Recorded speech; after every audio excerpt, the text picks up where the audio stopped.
Now at 6, the plan to train some Jasper school employees to carry guns on campus. Plus, a suspect is charged for the killing of a Kansas City, Missouri police officer. And details of security improvements to the Ottawa County Jail. The 4 states' most watched news starts now. Jasper R5 School District will train some of its employees to carry concealed weapons on school grounds. This is KOAM News at 6. The main goal is to be proactive toward a potential threat and keep the children safe. KOAM's Amber Jenkins spoke with the superintendent about the plan. Jasper R5 school system is trying to be proactive in keeping its students safe by training some of the staff members to concealed carry guns on campus. We want to make sure that we are the first line of defense and we take care of what we can do, and then actually the police officers would come in and then they would be our backup, they would be our assistants.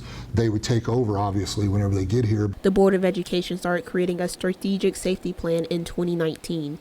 The safety plan includes adding more fences on campus and updating security cameras. We didn't just wake up one morning and said, let's give guns to teachers. That's not at all what happened. We have a plan. We have a safety plan in our district, and this is part of that plan. District leaders are deciding who will undergo firearm training. A private firm would train those staffers, paid for by the school system. It will not be open carry. It will be strictly anonymous.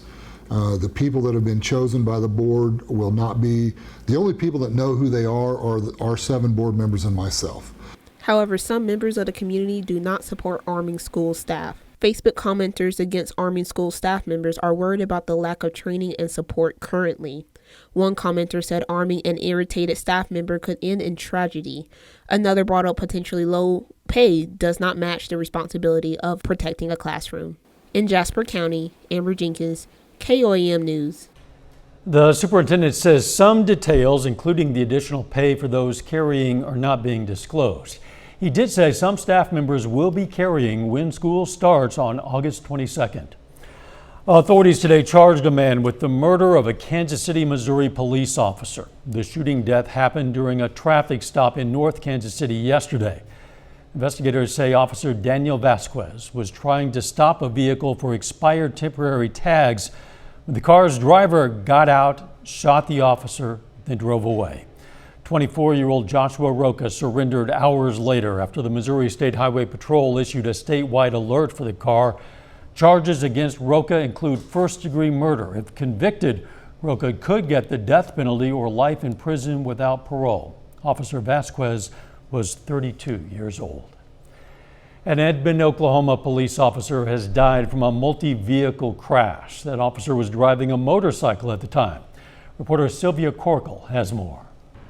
It was really loud. I just heard like crashes, like something was just mushing, and it was just 1 or 2 seconds. That's what I heard. One of the drivers said he was en route to a paint job as he waited at the light. It had just turned green when he says they were rear-ended, causing a chain reaction collision. And it sounded so bad, and I had some paints, buckets of paints in my car, and it squirted all over me and inside. The man says when they exited their cars, drivers realized an officer on a motorcycle had been badly injured. He was just in the ground. A lot of people grabbed him. A lot of people, I think, did CPR. Others ran to a nearby business to call for help. And I was just hoping ambulance and everything get there soon for the officer. The man says that's when he saw the driver believed to be responsible for the crash. He started just walking back and forth, like holding his head. And he couldn't believe it. He was just saying, oh my gosh, or he was just screaming, oh my gosh. Despite life-saving efforts and prayer, the officer did not survive. This time we just ask for your thoughts and prayers for the officer's family, our department, and our community as a whole as we go through this difficult time. It's just heartbreaking because I have children and I have lived here for the longest time, and I know some officers and just wish this didn't happen. You know, it just happened in 1 second, and it hurts me so much. According to the witness, a pickup truck was traveling at a high rate of speed when it hit the other vehicles. Boy, it is a scorcher out there and no relief anytime soon. Doug Heddy. No, unfortunately not. We even had a cold front that rolled through today. Dropped our humidity just a little bit. We have a light northerly wind, but still super hot. Heat advisories for the next couple hours, excessive heat warning. Northeastern Oklahoma until 8 p.m. Then these will diminish for the night and then reissue once again for us tomorrow. We have some showers, some thunderstorms back to our south and to our west across parts of Oklahoma. Those are not going to make it here. So we're going to stay hot, we're going to stay dry. It's still above 100. Oswego, look at Welch, 103, 104, and Veneta, Anderson at 101. Heat indices pretty much matching what our actual temperature is. And through the evening hours, we'll drop back through the 90s, 80s, eventually into the 70s. We're going to look at how long this heat wave will continue here in just a bit. Catch you then. In December of 2021, the Ottawa County Sheriff's Office received a grant for $2 million for updates at the jail. But some people are still waiting to see those updates. KOAM's Carrie Worthen talked with the sheriff about the concerns. The jail is full of black mold. Complaints about the Ottawa County Jail are not new and something the Sheriff's Office is working to address. It's more than just fights and fires. We've had inmates scrub that stuff, okay? The design of this place was stupid. They put sheetrock in a jail. So what do you think's going to happen to that sheetrock? The jail inspectors came in here and go, well, there's mold, but you can't prove it's black mold. I don't know. It's something that we're fighting and we're trying to fix. This Miami woman asked to remain anonymous, but spoke about issues at the jail. Black mold, just one of them. There is inmates who are AIDS positive. Another concern, health. The past 6 months, we've had 2 people in here with AIDS, and we'll get them OR'd out of here because of the medication issue. Not because they had AIDS, it's because of the medication issue. We can't afford the medication. Also, sleeping arrangements and what inmates are sleeping on are a concern. And there's a minimum of 3 inmates per cell. So they're sleeping in the floor with no mats, no blankets, no pillows. We do have problems with keeping enough mats for our inmates because they tear them up. They take the stuffing out so they can make pillows. They use the outer part of the mat to cover up their bunks so we can't see what they're doing. So they're destroying our mats. I don't know how many mats I've bought since I've been here.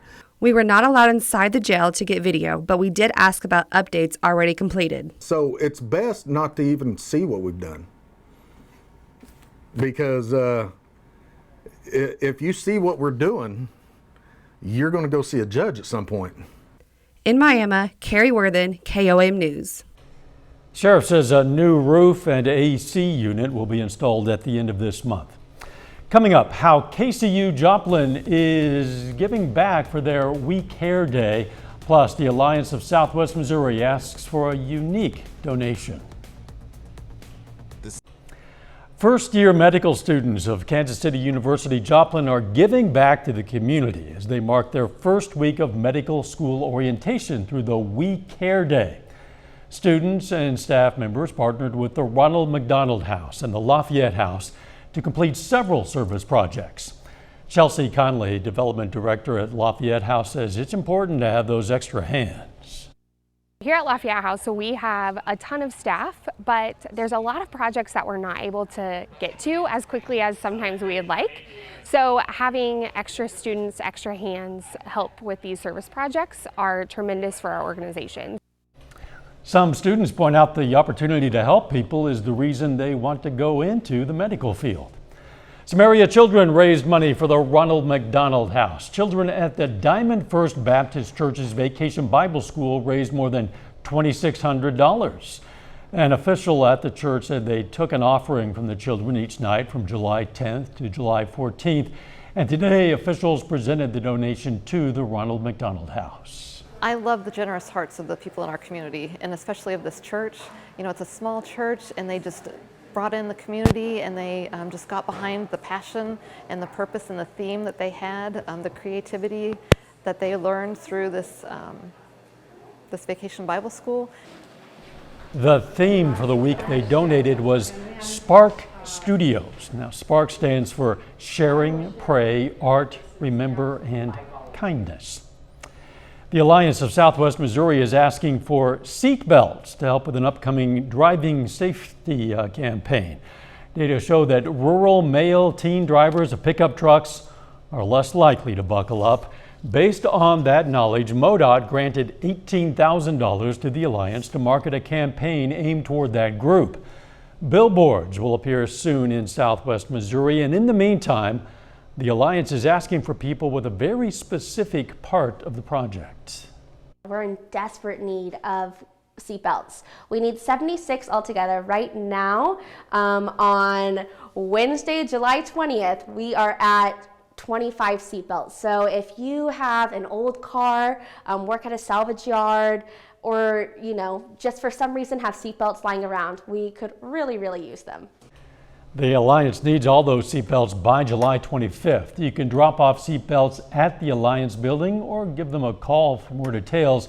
You can find address and contact information at KOAMnewsnow.com.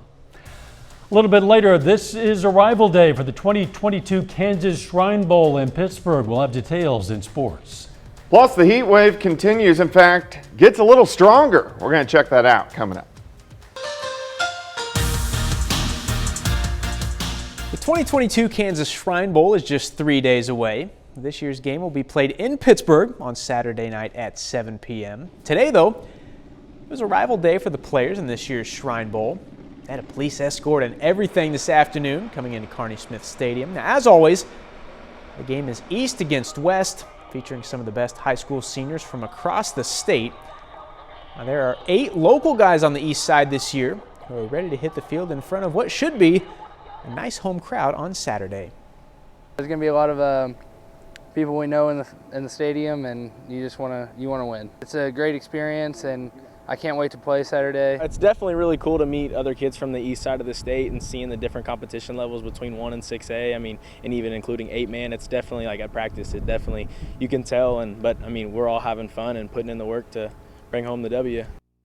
The Joplin Outlaws earned their spot in the Mink League playoffs last night. The Outlaws are off today, but they are closing in on a division championship. The Outlaws are 23-18 with 3 games remaining on their schedule. That puts them 3 games ahead of the Sedalia Bombers in the Mink League South Division. Sedalia has 5 games remaining on their schedule. And Joplin will be back in action tomorrow night on the road against the Jeff City Renegades. The Major League Baseball All-Star Game was last night in Los Angeles. And the National League got off to a hot start, but in the end, it was the American League once again coming out on top. The Cardinals first baseman Paul Goldschmidt hit a solo home run in the first inning, giving the NL a 2-0 lead.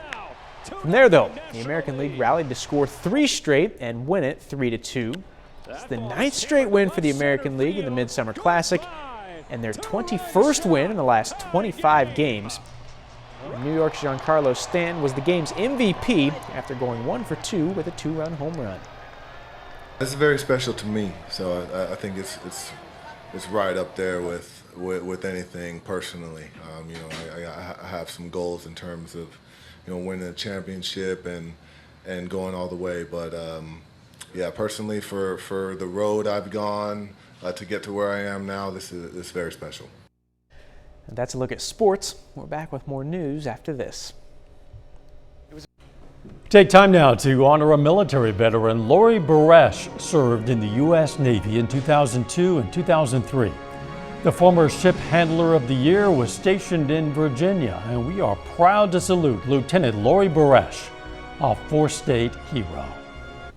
Here's a look at what's coming up on KOAM News at 9 on Fox 14. President Biden signs executive orders that aim to tackle global warming. Also, Ukraine's First Lady speaks to Congress as she pleads with lawmakers not to forget her country's war. And a popular amusement park is under fire following a viral video allegedly showing Sesame Park characters being racially biased. Those stories coming up on KOAM News at 9 on Fox 14. Boy, the heat goes on. It's been with us for days now, Doug, and it's going to stay with us for quite a bit longer. Yeah, it really is. It's actually going to get a little bit worse over the next few days. 106 tomorrow, 106 on Friday. Heat continues into the weekend. We really could use some rain. We're just not going to get it.